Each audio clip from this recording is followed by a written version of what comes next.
Coming to you from the Deep South, this is the Blue Collar Leadership Podcast.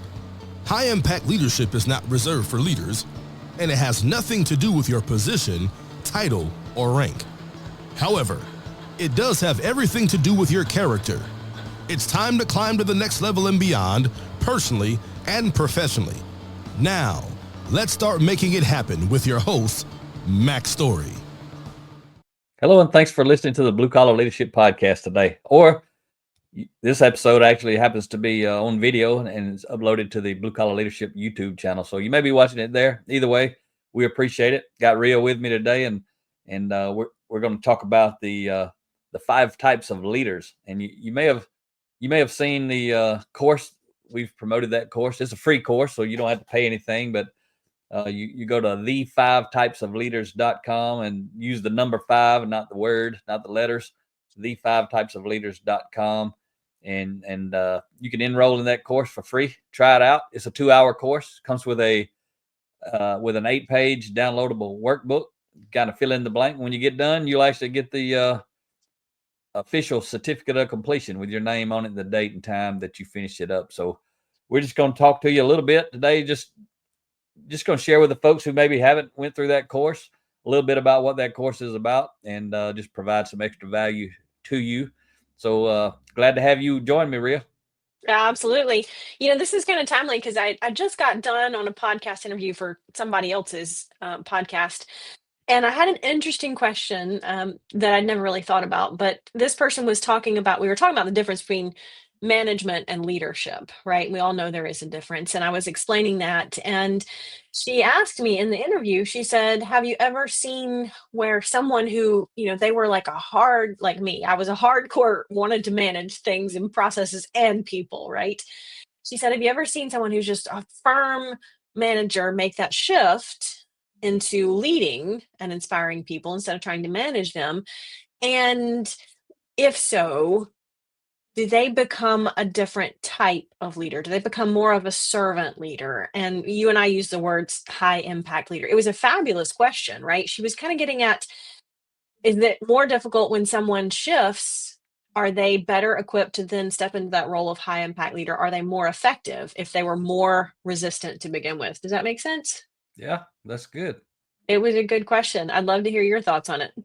Yeah, I mean, to me, I think they would be a better leader because they have experience on both sides of the fence. Just like with me, when I talk about my personal transformation, where I come from, because of all the choices and changes and values that I had to work hard to literally change, allowed me to now know what other people are going through. So a leader who's truly transformed, because that's what I would call that person has transformed themselves personally, and not just as a leader professionally, but they had to go from being a managerial leader to a servant leader. They had to change. That person would have to change themselves personally. So they've actually experienced what we call transformation, at the ground level. So I think that person would be much more better positioned to deal with other leaders who are maybe hadn't made that transformation yet, but they need to.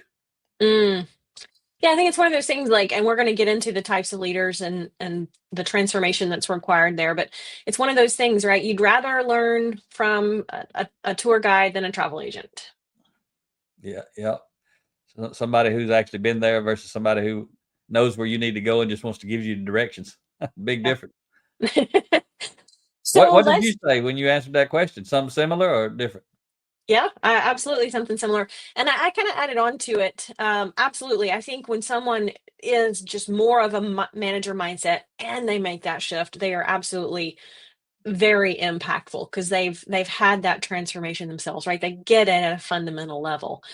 But I think that, how far we climb when we're talking about the types of leaders, to what type of leader do I grow and develop myself is influenced by my character. And that is going to be impacted, not determined, but impacted or influenced by experience, personality, all of the things that we carry with us, right, that shape how we see the world is going to affect and influence what type of leader we want to develop into, because that's going to affect our values.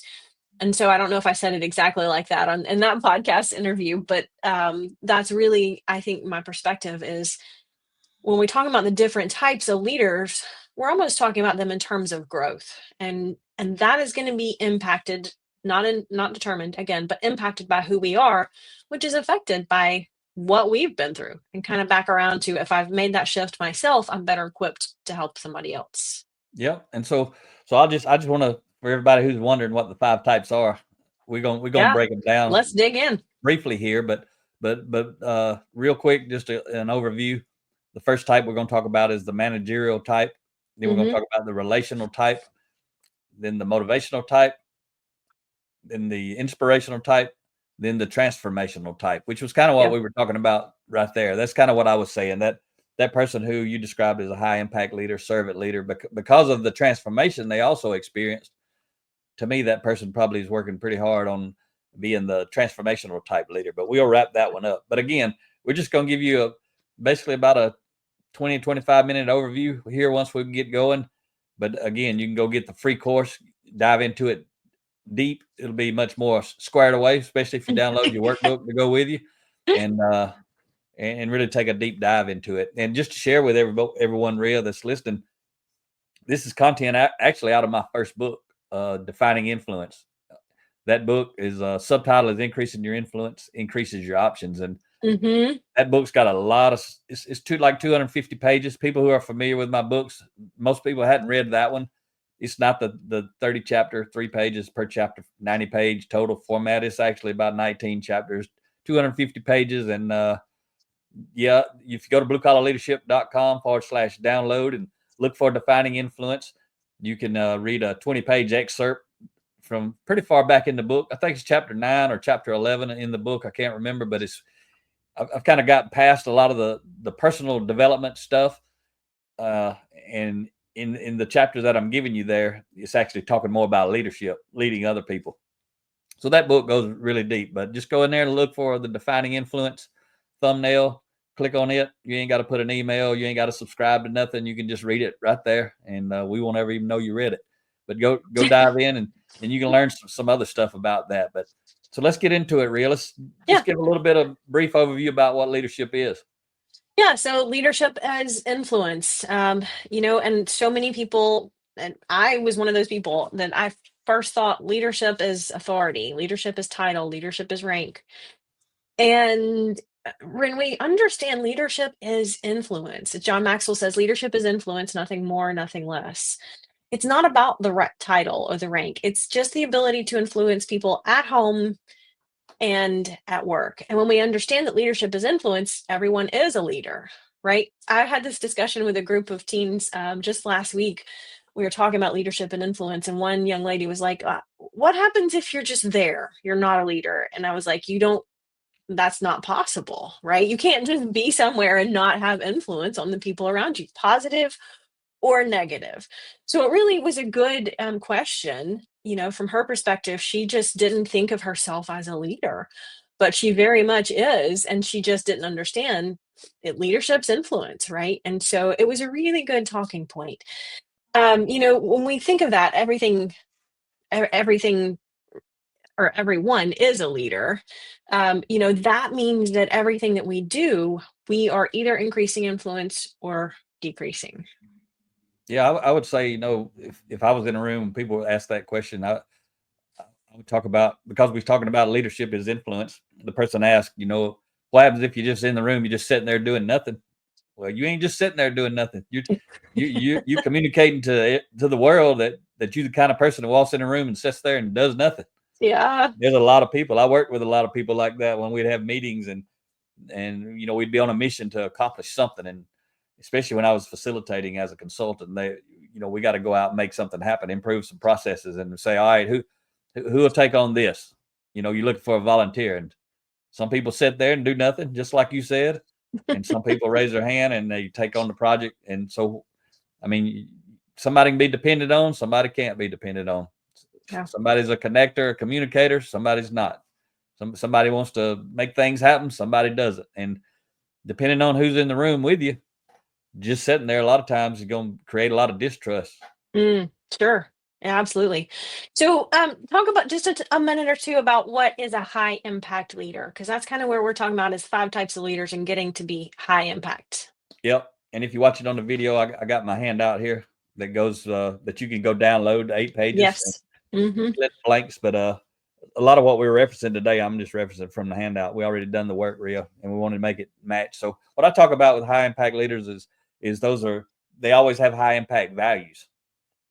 That's the first thing. And when we talk about high impact, well, what's that mean? For it to have any meaning, you gotta know, what does high impact mean? And I'm talking about people who can get results, who can influence people like we're talking about, but in a positive way.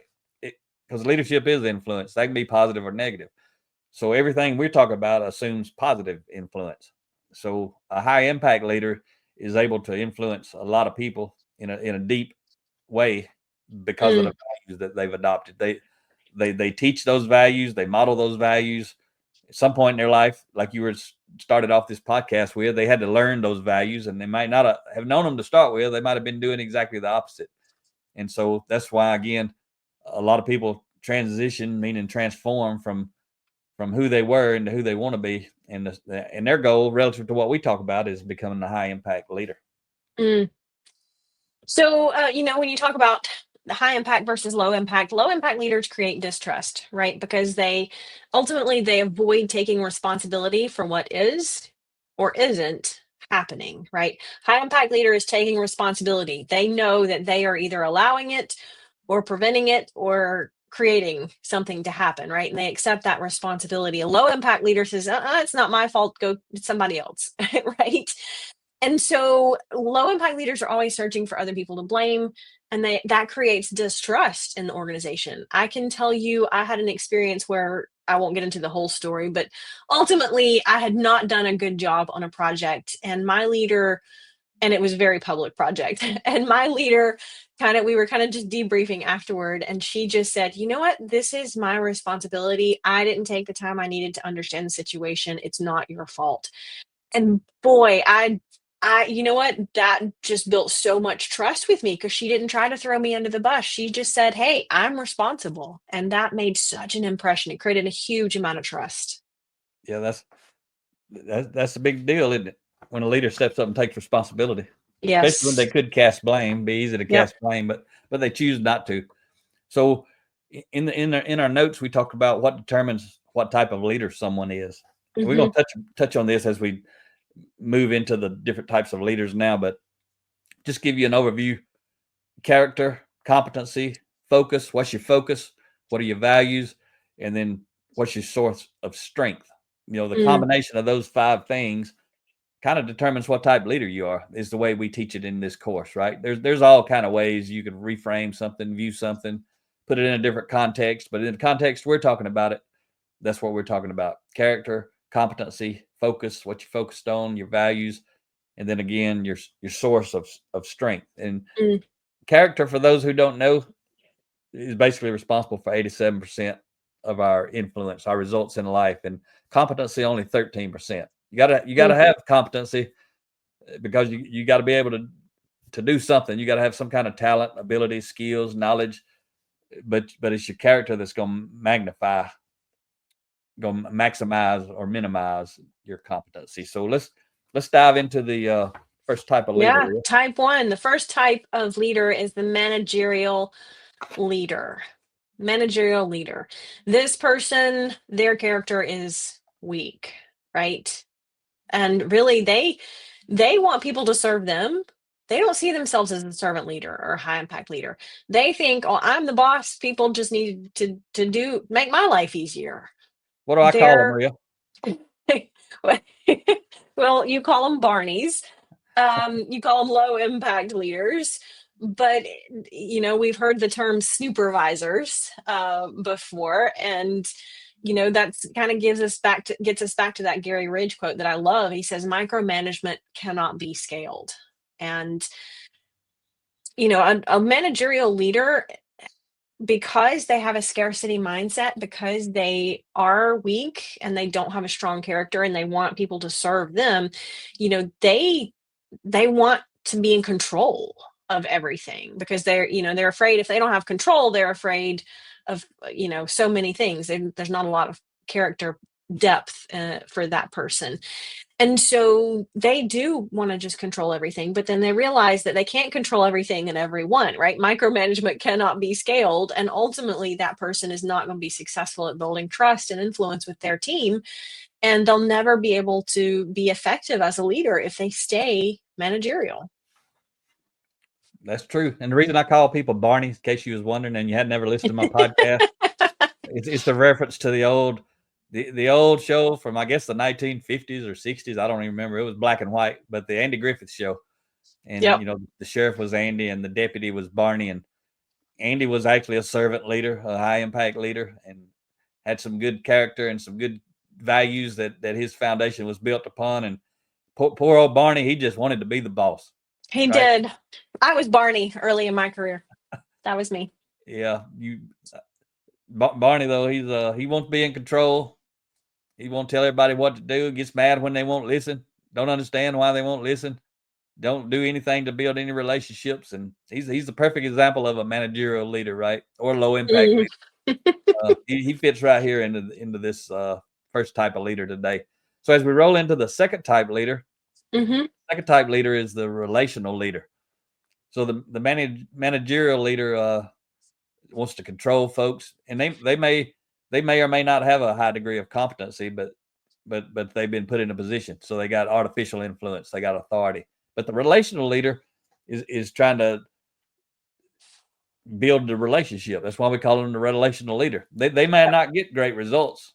A lot of times you may have seen these kind of leaders out in the world, and they kind of, quite often they're the ones that get accused of trying to make everybody happy.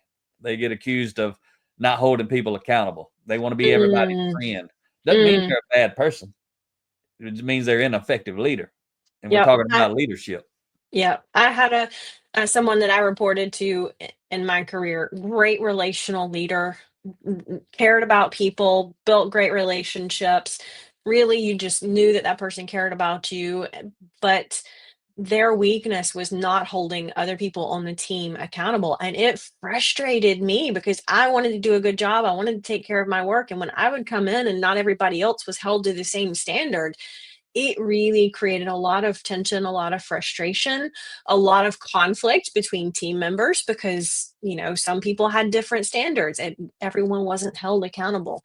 And so I just firsthand experienced a relational leader makes you feel good, but they can't get results. And ultimately, that's not going to make you feel good. Yep. And as you're listening to this, you may be trying to think, what type leader am I? And if you have those questions, I really hope you go enroll in the course, because when you download the workbook and you go through and you fill in the blanks, and we go through it much deeper. There's 8 15-minute videos there to go through and break it down. And the first 3 videos, we're just talking about leadership in general, kind of what that is. But you may be wondering what type of leader you are, and you need to be wondering. That's a good thing. Or you maybe you're not a boss, but you're thinking, what kind of leader do I report to? So if you go through this course, you're going to find out what type leader you are, what type leader you report to, and what type of other leaders work in your organization, which ones are most effective and which ones are least effective. And least effective, I can tell you, we already covered, is the managerial leader. And you don't want to stay there. And although the relational leader is a higher degree of character, that's why they value people and they want to build relationships. But they're not highly effective. You don't want to stay there either. You don't want to stay at the managerial level, and you don't want to stay at the relational level. And unfortunately, probably the vast majority of leaders stay at one of these 2 levels, and the overall majority stay in the managerial level. They don't even become relational. Relational requires a higher degree of character, but also it means that you're not getting results effectively, because if you got great relationship and you're getting results, you're going to be one of the other 3 type leaders that we're about to talk about. Yeah. So just before we move on, relational leader focuses on leading people, and they value people more than their position, and their strength comes from relationships. Again, you don't want to stay there. Start there, but don't stay there, right? Type number 3, motivational leader. So the motivational leader, they have a strong character, very, very strong. They also have a degree of competency, some degree, and they have a desire to serve others. But their competency is developed, but it's also probably highly specialized. Mm. When I talk about the motivational leader, I'm talking about the type leader that's going to get results. But people want to follow this leader because they have a good high degree of character. People want to follow them because they have a high degree of competency. People want to listen to them. They want to learn from them. They respect them. But also, these type leaders ask lots of good questions. I mean, they know how to motivate people, and directing people like a dictator ain't necessarily the way to motivate people. No. If you're doing that, you're going back down to the managerial type leader. So it's all about, again, it's a combination of character, competency, your focus, your values, and your area. Where's your strength coming from? Yeah, absolutely. That motivational leader, their strength comes from relationships and moral authority, but team results, right? They're getting results in the organization. And that's a struggle for some leaders who are naturally more relationship oriented. Because when you do care about people, it's sometimes harder to hold people accountable because you're able to empathize. But the leader has to realize that their number one responsibility is to the organization and getting results for the organization. The leadership dichotomy, as Jocko Willink calls it, is balancing that relationship and results. Yeah, and it's as we were talking to you, we're talking about the 5 types of leaders, but you could imagine there's a big mountain, and it's called the leadership mountain. And these types of leaders, type 1 is going to be at the bottom of the mountain. Type 2 is going to be a little bit higher. And 3, 4, and 5, you get to 5 to 3, you've already made it to the top of the mountain. Type 3, a motivational leader, you're at the top of the mountain. And someone listening may be saying, well, what about 4 and 5? Well, the fourth and fifth type of leader, the inspirational and transformational, they've made it to the top of the mountain too, but they don't just rest on what they've accomplished. And they go back down the mountain and help other people climb. And that's what we'll talk about as we kind of shift into the inspirational leader. Again, it's hard to do this in just 30 minutes, isn't it, Ria? Well, if you want it, this is kind of just an overview, right? We're just hitting the top of the waves. If you want the deep dive, go take the course. Yep, and do it for free. Again, you go there, and you do have to put your information because you're actually going to be doing it on a paid platform, but you do not have to pay for the course. It's free, but we've got it on the paid platform, so you won't have to put in any credit card or debit card information, no financial information, but you will have to put your basic information in. But we're not going to spam you. You won't get an email from us because you put your information in there. It's just we're trying to give you something free, and you got to use the platform that we got. But you go right in there, and highly encourage you to do this. When you go through that course, especially if you have people who report to you, you may want to get them to go through the course. If you've got leaders who are reporting to you, you could use this as a training and development aid or tool. You could play it, get everybody a copy of the handout, and actually go through it, pause. You could do a 15-minute video each week for 8 weeks, and you'd kind of have a little micro course, and you could print off the handouts, put the leaders in a room, and not just watch the video, but have a discussion around it. Sure. So each 15-minute video could be a 30 or 45-minute meeting each week to start developing your leaders, help provoke their thought, raise some awareness. So let's talk about that 4th type of leader, Ria. So this 4th type of leader is inspirational leader. And their character is stronger. You talked about that type 3 level leader has a strong character. Level 4 or type 4 inspirational leader is very strong character, right? Because they've reached that top of that leadership mountain you were talking about, but they've just looked around and said, I'm at the top of the leadership mountain. I want to go help somebody else climb. And so they have to start walking back down the mountain, right? And it requires a level of sacrifice to become this type of leader. Because if I'm going to, not just get to the mountain myself, but now I'm going to go help somebody else climb, so help somebody else haul their baggage up to the top of the leadership mountain, right? That's going to take time. It's going to take effort. It's going to take energy. Sometimes it might be investing in someone or mentoring someone.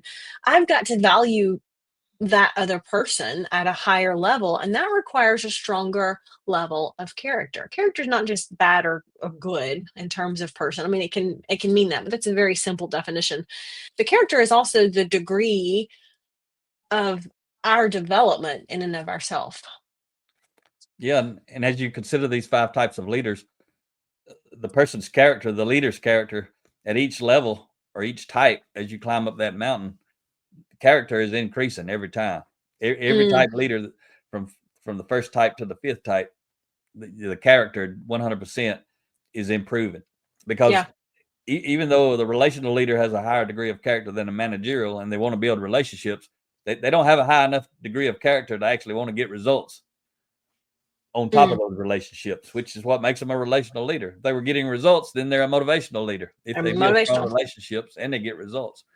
So this inspirational leader, they're really people focused. As you get into type 4 and type 5, the inspirational leader and the transformational leader, the focus on growing and developing people becomes much, much greater. Yeah. All right. Because their strength comes from not just relationships now, but also the growth and the success of others, right? And that's significance, pouring into someone else. And this leader's focus is on growing themselves in order to inspire growth in other people. Yep. So when you think about like a motivational leader inside of a company, they're going to be really well-liked leaders. They're going to get results. They have strong relationships, and they're going to have a good competency, a good character. But they may not really be developing people. They may not even really be developing their team very well. They're leading their team very well. They're building strong relationships, but they may not be the kind of leader who would take this course and go get their other leaders and put them in a room and actually do development. They're focused more on the process, on the mission, on whatever it is they got to do. They value people and they value results, but they don't necessarily value developing people. So that's what you move in when you become an inspirational leader.